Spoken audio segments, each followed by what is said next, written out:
Olá, amigos, tudo bem? Bom, esse é o primeiro vídeo a ser postado no canal, cujo conteúdo terá como finalidade informar as pessoas, sobretudo do sexo masculino, sobre as consequências negativas geradas pelo uso excessivo da pornografia. Sabemos que a pornografia na contemporaneidade é similar a uma droga, levando milhares de jovens e adultos a abraçar a depressão e uma vida inteiramente infeliz. Buscando informar a todos sobre os malefícios dessa droga vinculada ao imenso uso da pornografia, o canal trará informações úteis ao público, visando afastá-lo dessa arma do mal mediante informações de cunho científico, informações voltadas ao desenvolvimento pessoal e dicas do criador do canal. O primeiro vídeo é sobre a análise científica dos efeitos da pornografia no cérebro, feita pelo cientista Gary Wilson, que infelizmente faleceu esse ano. Todavia, sem deixar o seu legado concernente a diversos estudos de como a pornografia, em similaridade com as demais drogas de teor pesado, agem destrutivamente no cérebro do ser humano, sobretudo nos homens. Se puderem, deixe o seu like e se inscrevam no canal. Toda semana terá conteúdo novo sobre temas envolvendo a árdua luta contra a pornografia. A sua colaboração é útil demais para melhorar na qualidade do canal. Fiquem com o vídeo. Forte abraço.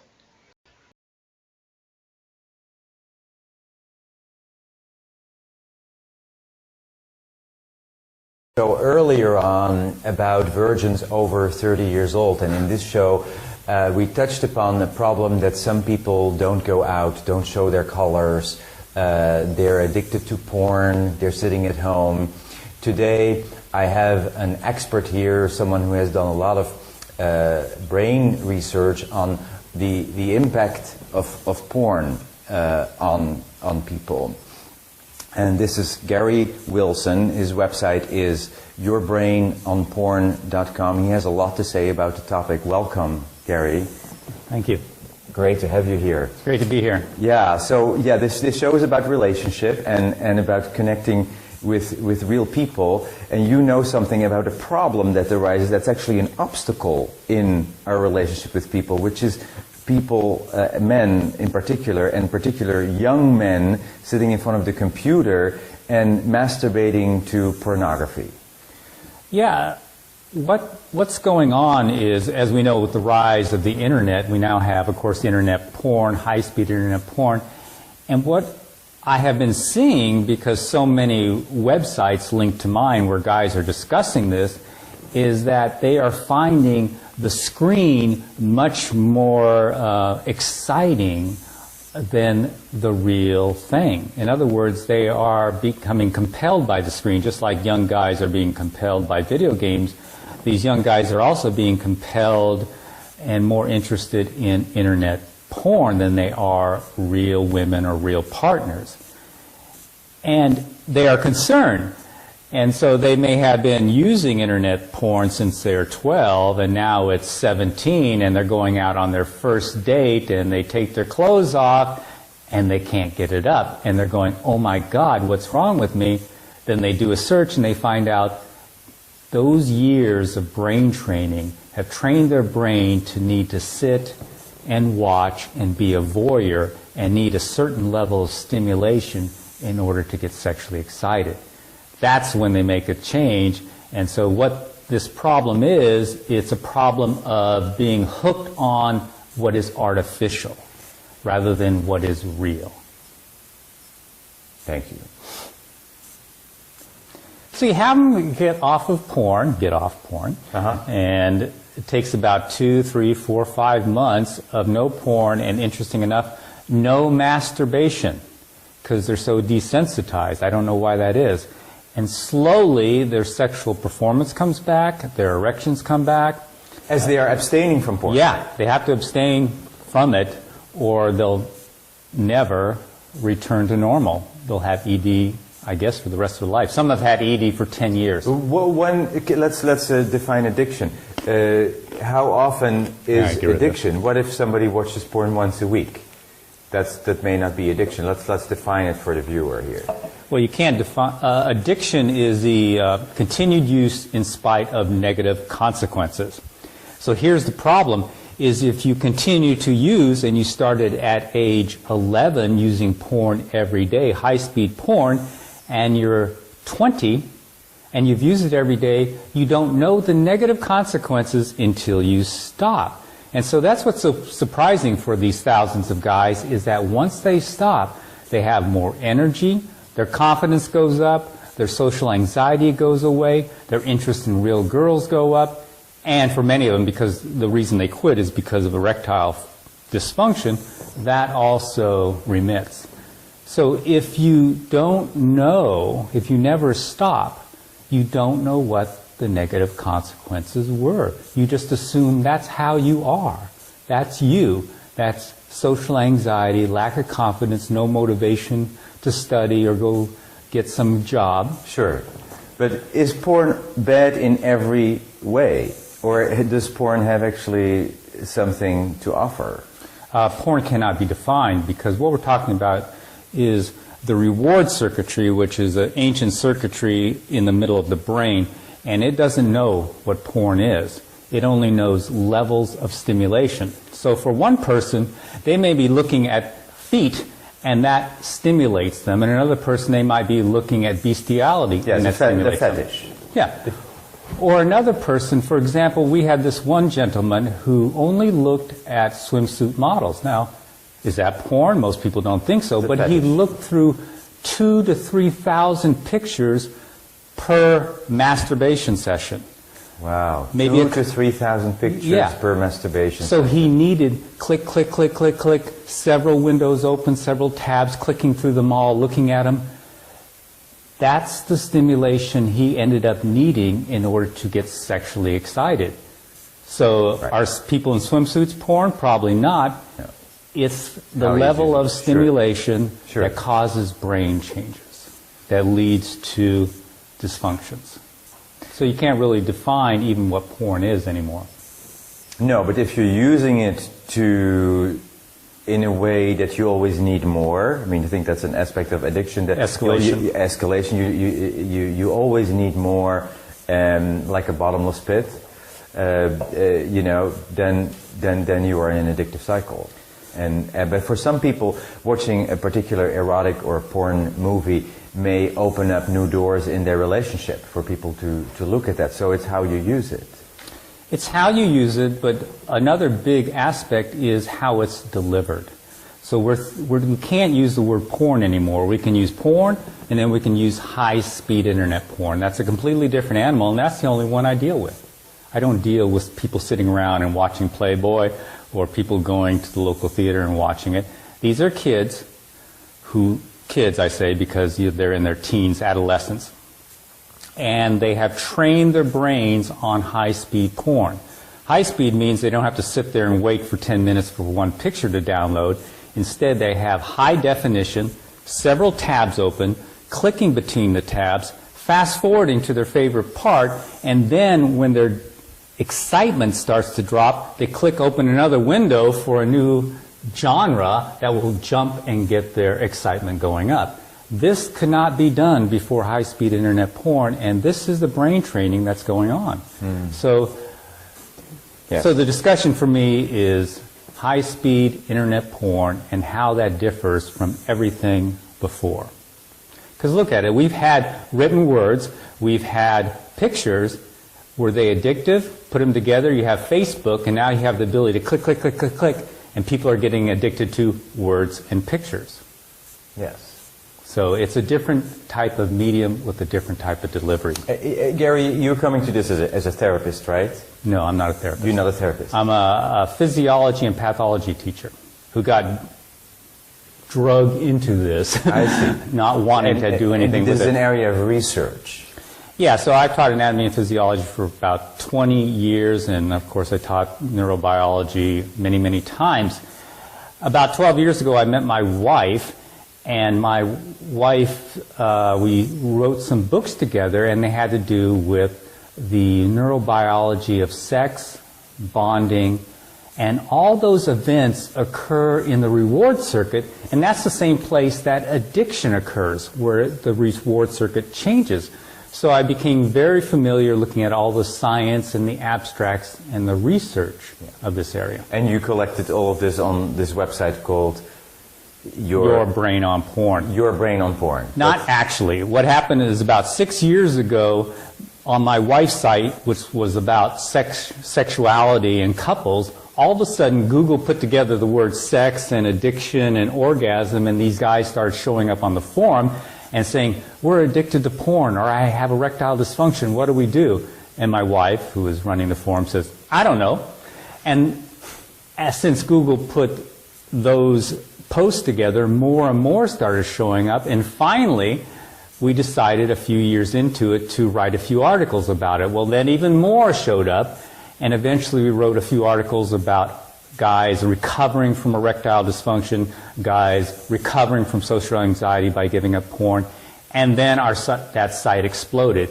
And my wife finally said, could you please organize all this material, because she has a very disorganized site, and put it over on a new site. And that's what we did. We put the guys' stories and the questions, and then things exploded. All of a sudden my site became very popular, Your Brain on Porn, and I followed all the links back to the other sites that were linking to it. Virtually none of them were porn recovery sites. They were all sites where guys congregate, like pickup artist sites, or sex sites, or sports sites. Would you consider your site as a porn recovery Yes, site? it would be. Also for people who have worked in the industry? No. It's only for guys who... Why not, actually? It could be. I mean, if you have been shooting as an actor, you've been shooting porn as an actor or an actress for most of your life, and I come to you. I say, don't come to me. Okay. This is for guys who are hooked on internet porn. Okay. It's not for... We don't even deal with people in the industry or the moral stuff. Or But there's anything problems like there too. You can recognize that. I guess I don't study that. Okay. I really know nothing about it. Okay. My focus is just simply guys, and I say guys as if girls aren't involved, but we only have guys who show up, Yes. males. So what I found out following these links, just to continue, is that it's huge. Followed these links, thousands of websites in about 40 different countries. Some of the threads were 10,000 posts long, and all these guys were pretty much discussing sexual dysfunction. They're in their late teens, 20s, and a few in their 30s. And they're saying, my God, I can't get it up anymore. I'm 25. What do you think the problem is? And then someone would put in a link to Your Brain on Porn, and they go, oh my God, that's me. So that was the big aha moment for me. I really saw that this might be a very significant problem for the younger generation. Especially younger men. Absolutely. Because here's the little thing, is we've had a few older men who in their 40s and 50s who have porn-induced ED. They give it up, their sexual function comes back. These guys can recover in 6 to 8 weeks. The older guys, 40 and 50. The younger guys can take 3, 4, up to 9 months to recover. And their testosterone's higher. And of course, we know how it is when you're 18. I mean, everything's a lot higher, if you know what I mean. And they take longer to recover. So the question is, why is that? Is because the difference between the two groups is these guys already had their sexuality. The older guys. The older guys already had sex and all their circuits developed before they started. They started it, got it. And well, the other ones, this is how they came to it. They came to it and did it for years before they even had a real relationship. What advice do you want people to know about this? Let's say people are watching and they are finding themselves watching porn every day and masturbating. What do you want to say to them? Well, the easy advice is to understand how it affects you, or to see if it has affected you, is to stop it. It's really that simple. Stop it for several months and see the differences. If there aren't any differences, you can make up for lost time, go back and use plenty of porn. But that is the key thing, is to stop and see how it's affected you.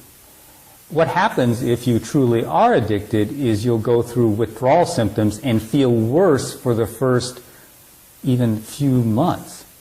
Guys who are truly addicted enter what they call a flat line. It's common vernacular, is they lose their libido, they swear that their penises shrink up, and they have no sexual desire whatever. And then all of a sudden, after about after about 6 to 8 weeks, they slowly come out of that loss of libido and go up to a plateau, and all of a sudden real girls start looking exciting. And they're starting to get spontaneous erections again, and they're starting to want to chase real partners.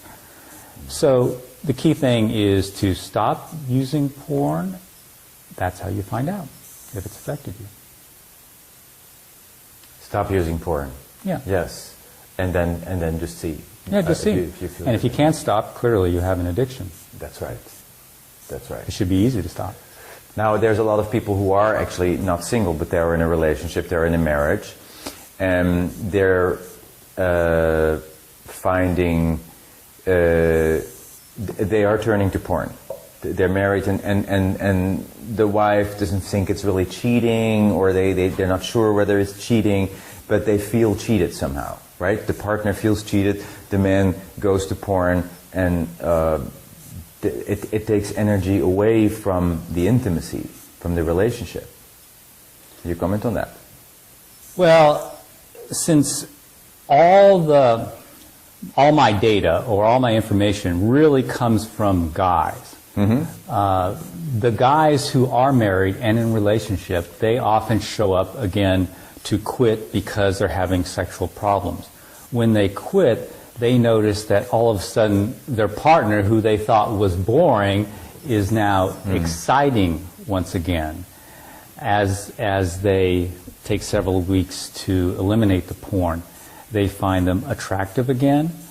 And so that's the big thing we see. We don't often hear the stories of the women. Occasionally women will show up and write and say, oh, he's so into porn, he doesn't get excited for me. But the guys see a big difference, and they're very happy about it, to have a renewed relationship. They do. Yeah. If they make the decision to stop. Yeah, and that's the thing, is we see not so many in their 40s and 50s. It's mostly the young guys who are showing up.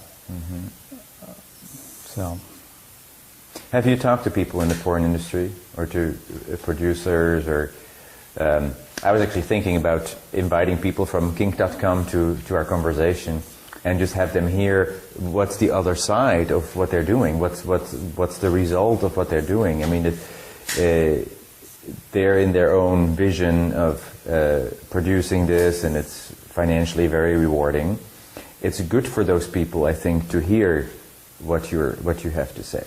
Well, they may not want to listen, but yeah, I mean, I don't have any moral qualms about porn. It was, 5 years ago, it was like, porn, I don't care. And I don't care. I don't care what anyone does. So it's not in my background. I have no religious background. So I wouldn't have a debate with anyone. I'm fine with everyone doing whatever they want. My concern was to fill a gap. And there's a gap of knowledge, a huge one, between what is being said and the reality. So what I mean is, what's being said is that no amount of porn can cause problems. There's no such thing as porn addiction. Using porn consistently cannot cause a problem. Well, this is false. It's clearly false, because we have tens of thousands of guys who are eliminating a single variable, porn use, and seeing tremendous benefits. So clearly it is causing problems. So the big gap, the big meme out there is that it can't cause problems. Yes. And if there's any objection to porn use, I don't have an objection, but if there is one, it has to be based on something moral or religious. So the huge gap is filled in, and the young guys show up and they say, oh my God, I was told that porn was healthy. So here's the way they think. They think masturbation equals healthy, okay? Since masturbation and porn are synonymous for this younger generation, that means porn is healthy. And since you're young and you don't think things through, you think, Well, more is more healthy. Sure. And that's where they end up using a lot. Where should these guys go to get support for abstaining?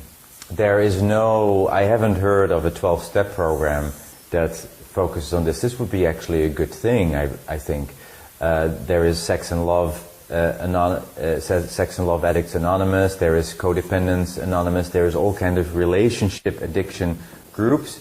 There should be a group for porn addicts as well. What do you think? Well, there is. My site is not that, but it has links to other sites. There's huge sites where young guys are actually not a supporting. site, an actual group where you meet face to face in face the room. to face. If in the room, sitting in a circle, this creates more healing. We were talking about it with a woman last week here in an interview who says women need actually the physical coming together. It's very healthy to not just sit behind a computer. It's actually healthy to come together and meet in a room, and that's what 12-step people do.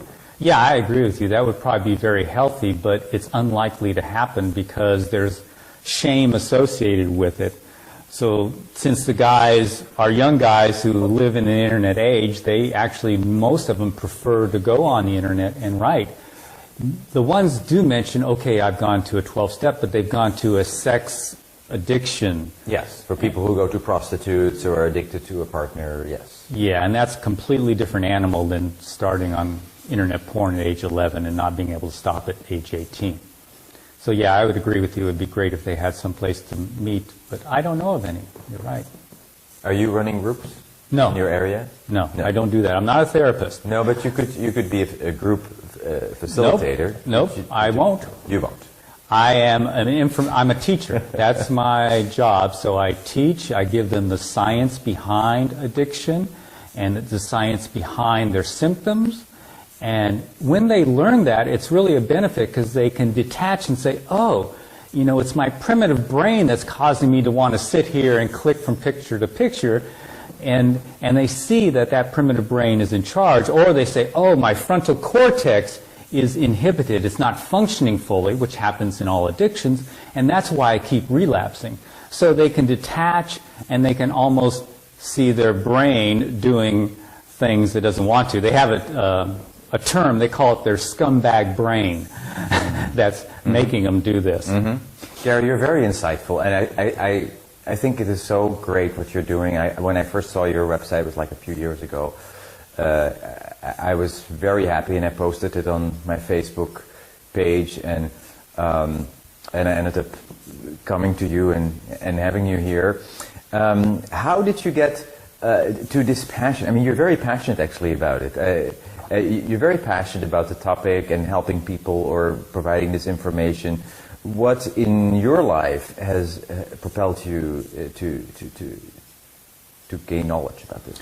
Well, if you saw me teach anatomy, I'd be passionate about the femur. So when I'm teaching, I'm passionate. But what happened was, again, it came down to all these young guys showing up on my wife's site, and then several of them being suicidal, wanting to kill themselves, thinking their life is lost. And we see this over and over again, the thousands of young men who feel that their sexuality is ruined, that they're not going to be able to get attracted to a real female, they're not going to be able to have real sex. And that's my passion now, is to try to fill this gap, because there's a lot of people suffering. I'm not out there to stop porn, I'm out there to educate so that the people who want to get over some of these symptoms caused by excessive porn use can find the information and do it. There's a lot of guys suffering out there, a lot. So that's behind my passion. Dopamine is what gives you the motivation and the urge and the excitement to do something. So over time, in any type of addiction, your dopamine levels and sensitivity drop in the part of the brain. So you need more and more stimulation to have the same effect. And then the other thing happens is you wire your brain, actually nerve cells connect to wire in Pavlovian, super Pavlovian memories of your addiction. For example, if you're an alcoholic and you've quit and you've been like 90 days sober and you're walking down the street, all of a sudden you walk by a bar, you hear some clanking of glass and the smell of alcohol, all of a sudden you get this urge to drink. It's activated these unconscious memories that are powerful, and they overwhelm the reward circuitry by spiking dopamine real high and saying, go get it.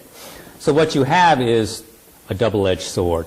Low dopamine and less pleasure in everyday activities, and yet super high spiking of reward for that one single thing that you became addicted to. And that is the nature of addiction. And the final change is the higher part of our brain becoming weaker, so we have less willpower. It's called the frontal cortex.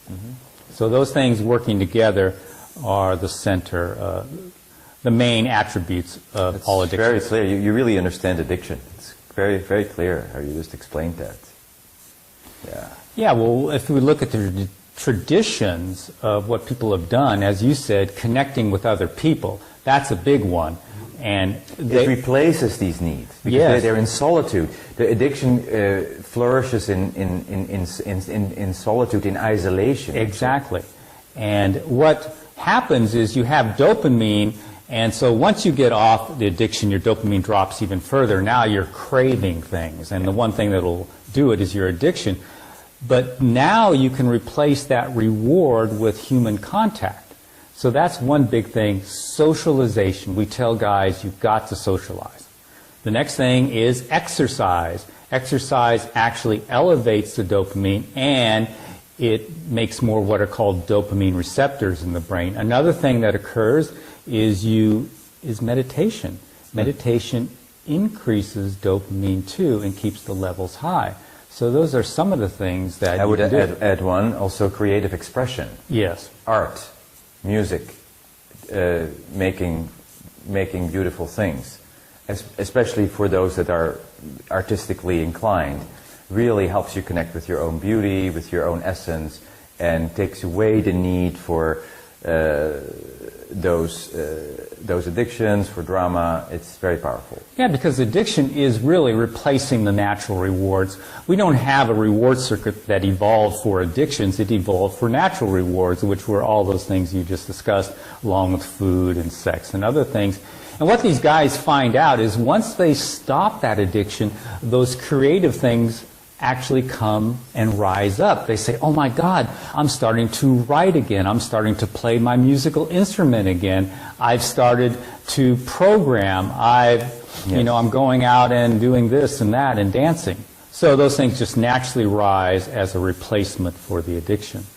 So can porn addiction be healed? Yes. Yes, absolutely. Absolutely, porn addiction can be healed. Absolutely.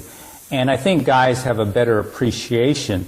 They've gone through it, they get off it, and they now see how great real life is. And that's where you get true sex positive, is now sex or interaction with a real partner becomes much more satisfying than it was before.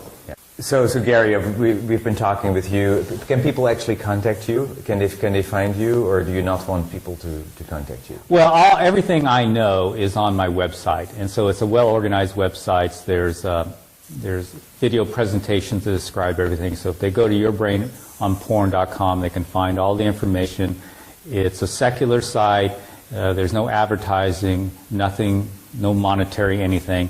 And they can also find links to other forums where guys are recovering from porn. What a gift, Gary. Thank you for all the work you've done, for giving people hope that they can get out of, because you said men wanted to kill themselves. Yes, because of this is a really bad addiction, and there is hope.